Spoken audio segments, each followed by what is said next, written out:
রাস্তার মধ্যে সন্তানদেরকে সাধারণ নাগরিকদের এইভাবে যে রাস্তার মধ্যে গুলি করে হত্যা করছিল, একজন সচিব, একজন আমলা, রাষ্ট্রের একজন নাগরিক, একজন সরকারি চাকরিজীবী কি পদত্যাগের কোনো খবর এসেছে? আজকে যখন দেখবেন সরকার কার্যক্রম শুরু করেছে, তারা বাধা হয়ে দাঁড়াচ্ছে, যেখানে সহযোগিতা করার দরকার ছিল।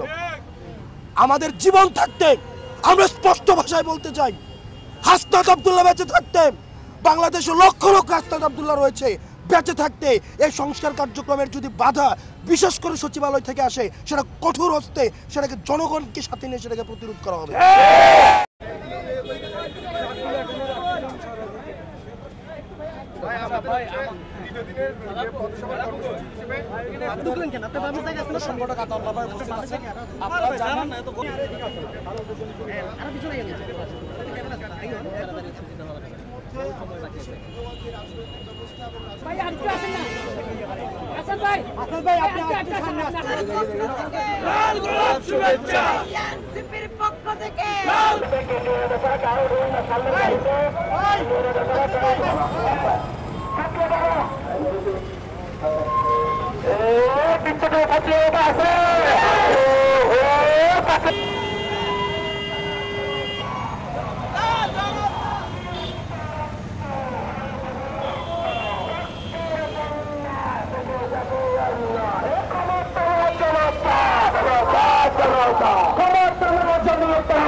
Come on,